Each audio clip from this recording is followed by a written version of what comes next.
Hey everyone, welcome to this week's episode of What We Missed in School, Educate and Inform. I'm Jeep Madison. This is my father, Dr. Madison.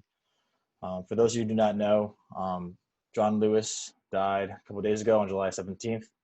And as politicians, celebrities, and athletes paid homage to him and his work and impact he has or had and his legacy, one common, theme that I noticed was just a general unawareness, especially amongst my own friends and community of what he did and who he was. And so this week's episode, is going to focus on John Lewis and just provide some general background as to who he was, what he did, and his impact on society. I know that if I had not done, a short paper on him in high school at the suggestion of my father, I would not have really learned anything about him at all. And I think that's a pretty common theme for people who aren't socially active or aren't familiar with the civil rights movement. And so I could do a quick lead in and my father can take it from there. But John Lewis was born in 1940 in Alabama. And at a young age, he was inspired by Martin Luther King. And he kind of just hopped right into the civil rights movement at a very young age. I believe before he was 20 years old, he was participating in boycotts, helping organize sit-ins. He was a huge part of, I believe, the Nashville sit-ins, which was a huge effort to desegregate the downtown area of Nashville and those bars. And I think that that was kind of his MO, was not only participating in, but also organizing these huge movements and doing it with a devotion to nonviolence. The amount of times he's brutalized both during these demonstrations or during protests or by police during protests. I think that just that alone kind of speaks to the type of man he was and his resilience. And I guess, Dad, you can kind of take it over from here and we'll just have a discussion. Sure. As I mentioned before, the civil rights movement has been dominated, in the way we've been taught by Martin Luther King, and that's quite understandable. King was a brave man.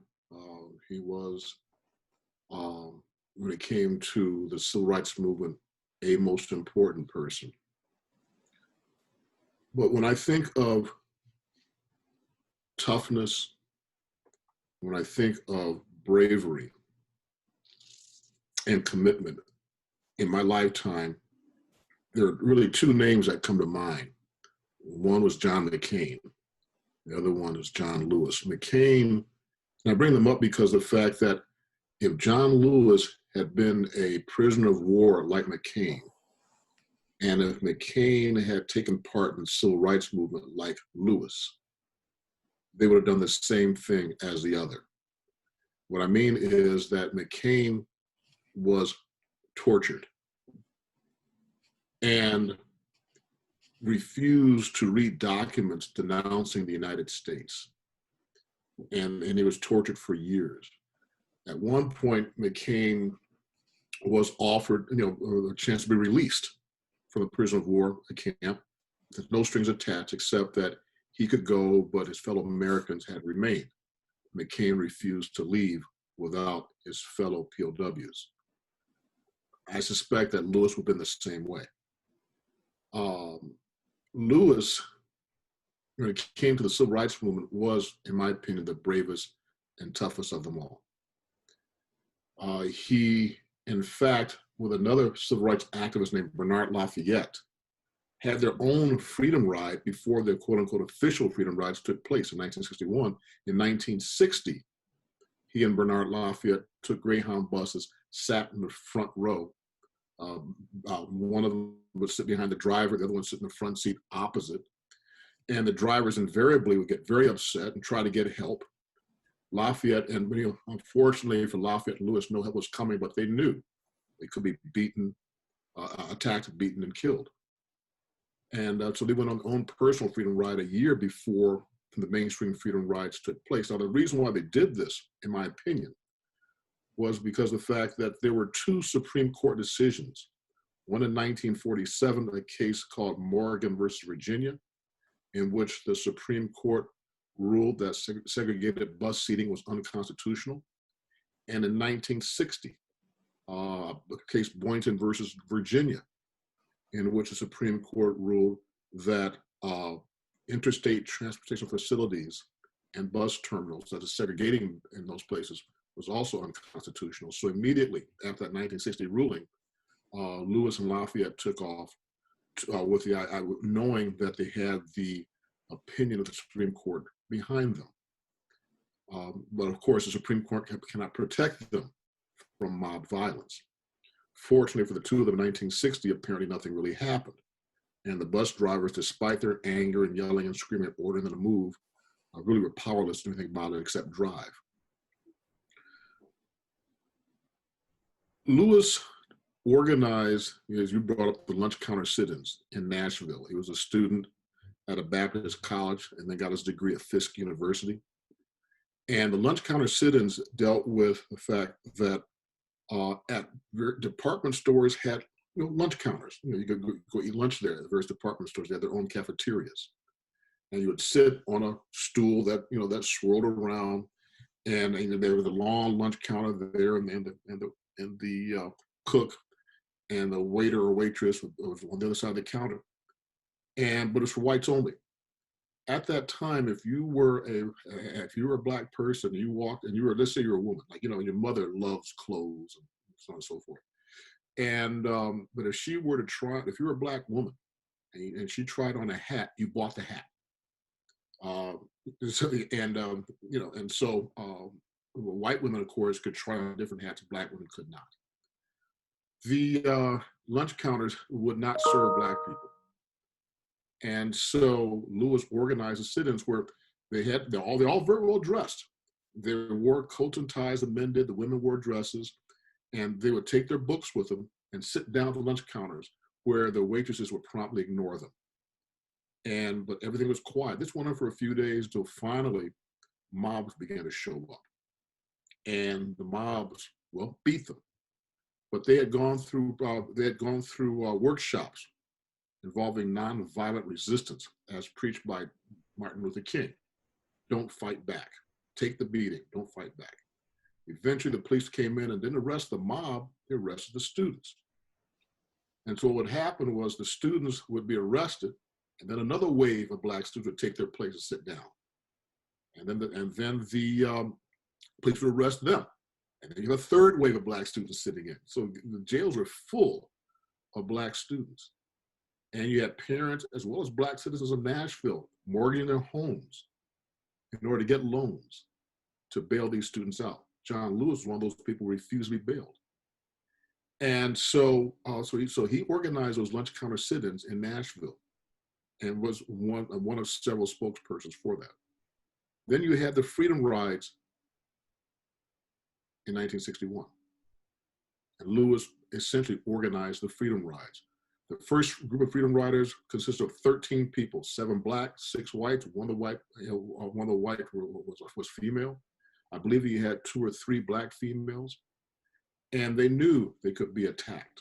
They knew they could be brutalized. One of the buses by Anderson, Alabama was firebombed, and Klansmen and other racists blocked the exits so that people could not get out as the bus burned.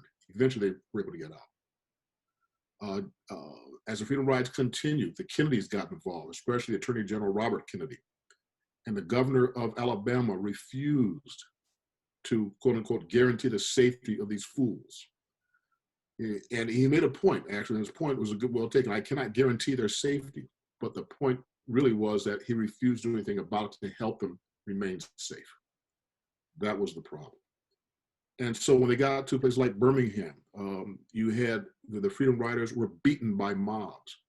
And truth of the matter is, the white Freedom Riders were brutalized more than the Black ones because they couldn't understand why a white person would help a Black person. Fellow member Jim Zwerg from Madison, Wisconsin he's still alive, but he was the first one. He just got up and walked off the bus, and the mob grabbed him, and he disappeared in that mob.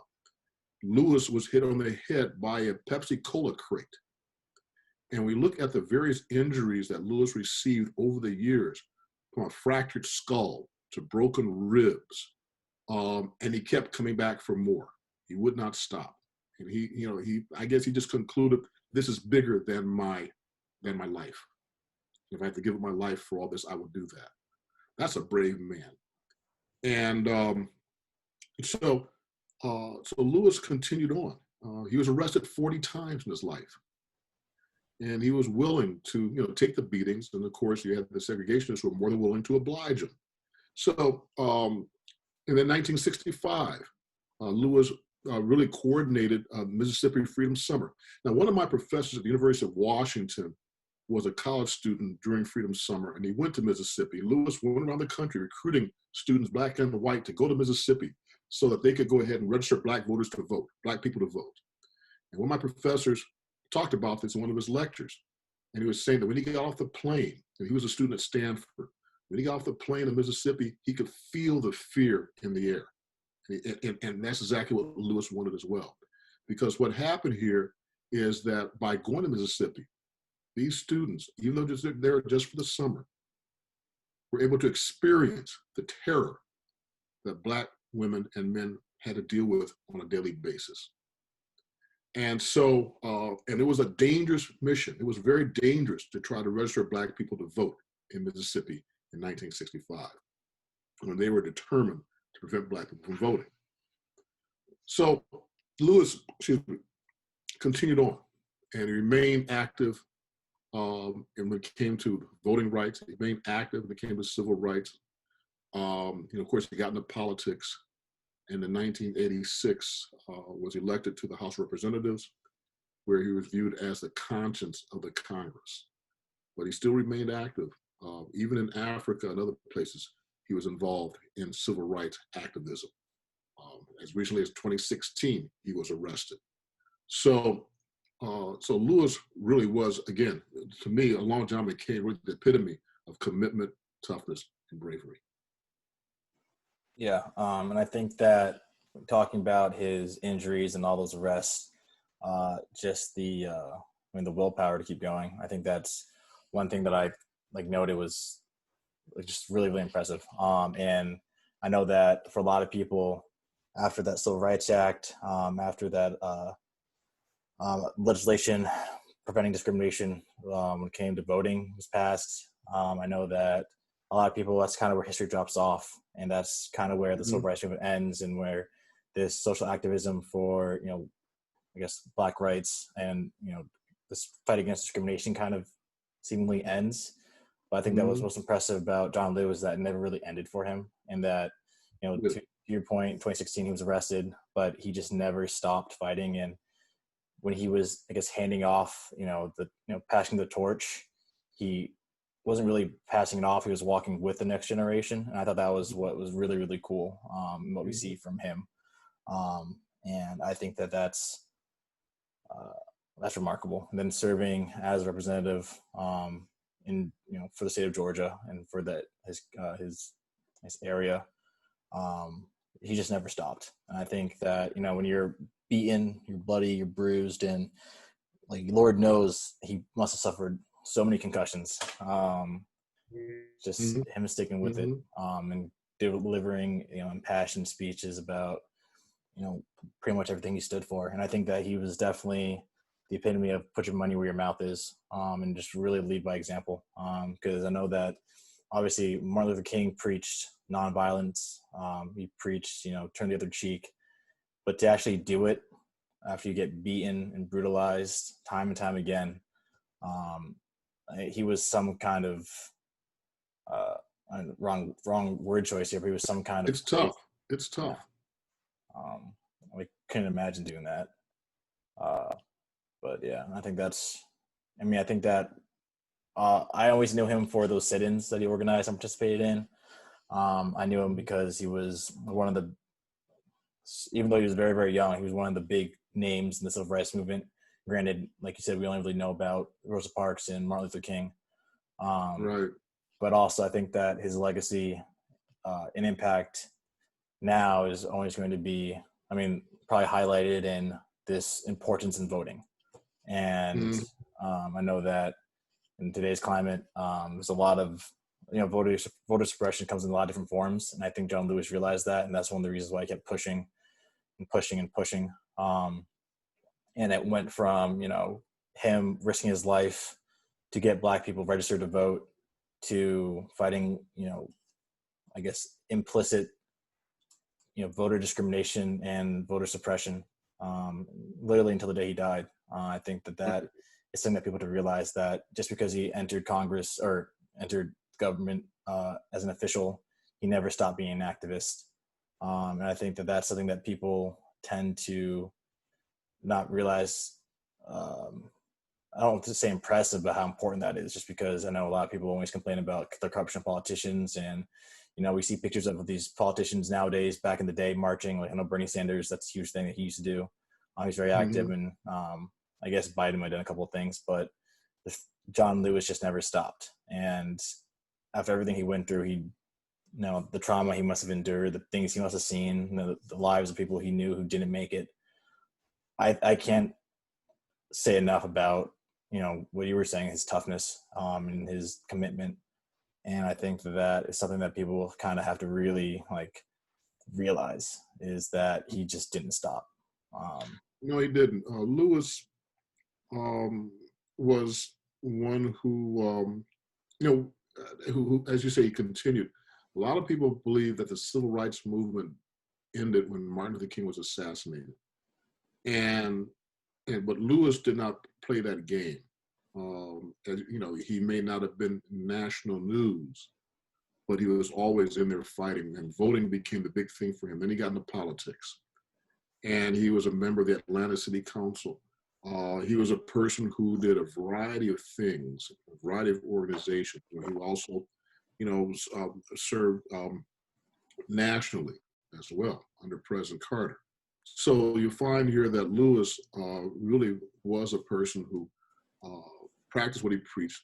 And it's human nature to do some things, and then you get to a point, it's okay, now it's time for you to move on and do something different. But Lewis understood that, but when you look at his commitment during the 1960s, and the fact that he was willing, more than willing, to to die, then it was pretty obvious it was just too important for him to simply now just drop out and do something else. Right. There's still too much to do, and so he went ahead and did whatever he could to fill whatever voids were there. Right. It's unfortunate that I feel like voting rights, when the Voting Rights Act was passed in the 1960s, anyone could have theoretically rested their laurels on that and been like, all right, this is it. But he knew he doesn't play that game. I think he realized that it wasn't going to be that easy. It was not going to be that simple.